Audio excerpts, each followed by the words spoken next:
Let's continue, my dear friends, let's continue. We welcome the dead jurunga. I call him that because he's a friend of mine. I have affection and trust in Jesús Castillo Politólogo, a political scientist. Hey, Jesús, how are you? Good afternoon. Hello, Juan. I'm doing very well, thank God. Greetings to you and your audience and to all the people on your work team. Everyone, well, thank you very much. What signs is the European Union giving by lifting sanctions on officials of the National Electoral Council or former National Electoral Council?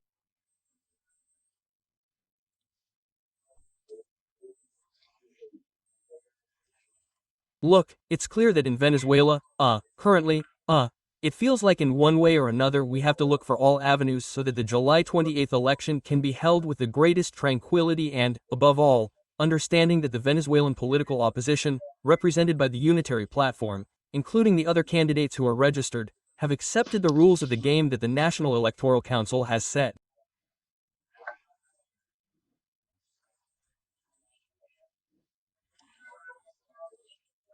In one way or another, Juan Carlos, it is very sensitive that after the election, a spokesperson for the actors within the political forces says that there was fraud, that the governing majority was in the government and that in one way or another, the electoral process, no matter what happens, will be marked.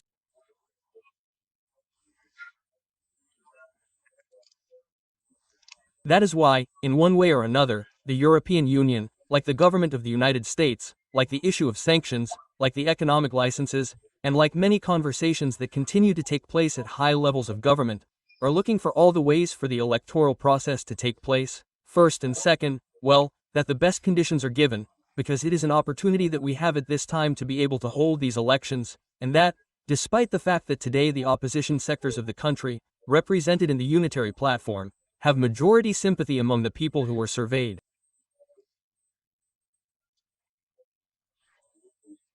That does not mean and does not guarantee that on July 28th that option will win, because if the electoral work is not done, then obviously there could be surprises as has happened in other countries. So, in conclusion, the signal is positive in terms of seeking rapprochement, even though the government responds that it can't be just one, it has to be all of them, but in one way or another it is a positive signal to simply seek balance.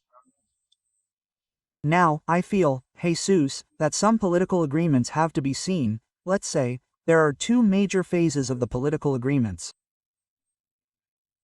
One that has to do, perhaps, with the transition that some people have already proposed. The Colombian president, the economist Victor, has proposed a complete and ready plan that could be changed. But at least they took the time to do it. And the other is the pre-electoral agreement. For example, 1,700 voting centers with a table that will operate at the mission bases. Most of that is a fright for the opposition, because they have never let the witnesses in, or they make them leave, or they threaten them. I mean, it's not just about wanting to, it also has to do with power, with being able to, let's say, overcome these obstacles. Look, Juan, you're so right in what you're talking about, that we just did a national tour in the states of Zulia, Lara, Aragua, Carabobo, Greater Caracas, Miranda, and even Los Teques. We were also in Táchira and Anzoátegui, and we toured for the first time, which is work we hadn't done before, on the subject of electoral mail, the state of Portuguesa, specifically Amente Carigua, and the state of Yaracuy, San Felipe. And we had the opportunity not only to survey families, homes, but to have small focus groups. And I want to tell you with all honesty that it's very dangerous. It's not strategic or tactical. He's talking about transition, that the game is already played, as if the opposition won the elections. It's not really like that. Because when you travel through rural areas are not informed, and we have detected this in opinion polls. They are not very informed that there is a change of position, that there is a candidate who is not a candidate, that there is a candidate who is a candidate, that there is a card that represents everyone equally. The M card is not being sold, the card of a new era is not being sold, nor is the other card in the rural areas of the country. Who is finding out what is happening when we survey urban people who manage social media? Juan Carlos, who does not manage social media, is not aware of what is really happening in national politics. We have even done very interesting work on Maria Corina and Maduro in the regions with their spokespeople. Okay. And after Pojuro we asked who came here. Oh, I don't know. No. Who didn't? Who came for what? I came because I saw a lot of people, because they are mostly rural populations. We have to be very careful about this, and that's why triumphalism is bad company, and I confirm that today. If the country's political opposition, because of what you just said, doesn't take seriously the work of 100% of the voting centers, 100% Juan Carlos, 100% of the electoral witnesses, mobilizations, votes could be taken by surprise. With what the polls say today. That is, the picture we have today could change if the votes are not properly taken care of. There could be a gap between the picture, let's say, between what the numbers say and what reality could say if there is not enough monitoring of the vote. And not only is it enough monitoring, but what is appropriate in terms of investment, logistics, especially in training and education for these electoral witnesses. Okay? Because also, as you said at the beginning, these broadcast bases, but also 95.7% of the polling station members are supporters of the ruling party. Another area that the opposition has not neglected, despite the fact that the opposition today has Sumate on its side, which we must recognize that Sumate has very high knowledge, skills and abilities on electoral issues. The truth is that the internal conflict of parties, the electoral organization, the process between leaders who are confronting each other, we must remember, and this is also very clear, after the presidential elections come the regional and national elections. The result of July 28 will also determine the electoral future of these regional processes. There are 673 positions of popular election. What will be elected after the presidential elections?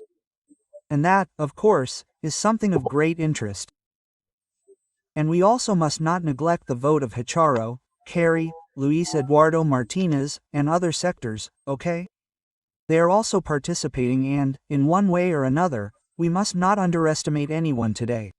That is why I will close the commentary under the issue we have made, and by the way, we touched on Zulia and asked some interesting questions. But what I want to confirm with this, Juan Carlos, is that triumphalism is a bad ally for the opposition today, and today the opposition in the rural areas of the country will have to go with the printed ballot in hand to the rural areas of the country to explain to the voters what the unity table card is, what Mr. El Mundo is, and who Mrs. Maria Corina is traveling around.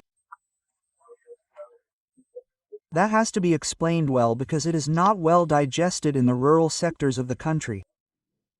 Now, Jesús Castillo, Yasmin, tell me how I am on time. The issue of managing a transition mechanism has been proposed by President Petro. Why a transition? If Maduro wins, well, there will be no transition if Maduro wins, but if Maduro wins, whoever loses has to survive. And if Maduro loses, the loser has to survive. These are the proposals that President Petro has made, supported by President Lula. In order for there to be a change of government in Venezuela, I have been insisting that with $15 million hanging over his head, it will be very difficult for Maduro to hand over power. So there has to be a prior agreement that allows whatever happens to happen and that there can be a way out for everyone. You answer me when you return from your castle. Bye. Let's continue, my friends. I am watching the war that our dear listeners or YouTubers are having with each other, some with Edmundo and others with Mr. Maduro.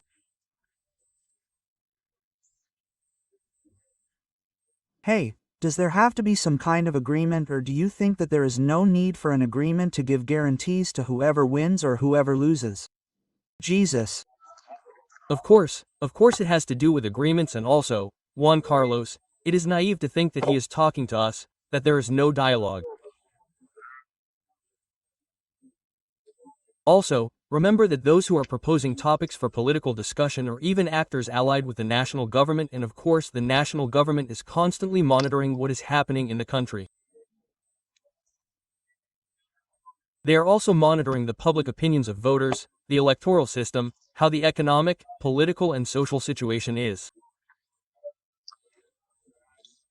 And, in addition, one way or another, of course, on July 28th, if the government wins, as you say, well, it will also have to make important decisions about changing the economic system.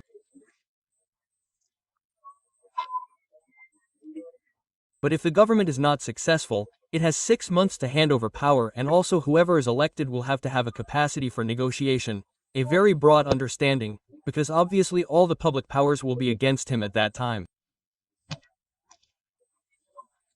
He will have to talk with all those who are elected, even understanding that the majority of mayors and governors are currently in the hands of the PSB. It's not something simple, but it is something that could be understood. That's why what Manuel Rosales Guerrero and the rest of the world have been proposing are important. Okay. In one way or another, peace after July 28th, no persecution, no finger pointing, and I completely agree with you.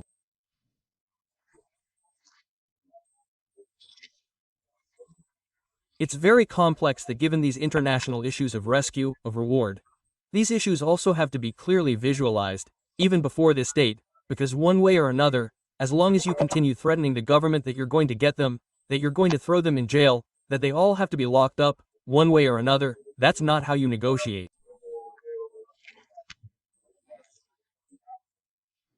I have about a minute. If you were the government, what would you do to win the election? And if you were the opposition, what would you do to win the election? Look, if I were that government, I would only focus on the electoral issue, and if I were the opposition, I would only focus on the electoral issue. What does this mean? That both sectors, with just 70 days left until the election, should focus on how to move their votes, how to guarantee their electoral witnesses and their mobilizers. The rest is a campaign for the air that in one way or another is not going to change the perception of the country today. Today, both sectors should focus on how to mobilize their voters to the polling stations and guarantee that their electoral witnesses are present. Well, Jesus, I thank you with all my heart for returning to the program today, Monday. I know you are very busy. We are going to make you join us next Monday. Of course, Juan Carlos, I am truly grateful. The thing is that we are constantly doing fieldwork, and that obviously discourages us from being on the program at this time, but with great pleasure and thanks for the support, Juan. Come on, brother, a hug.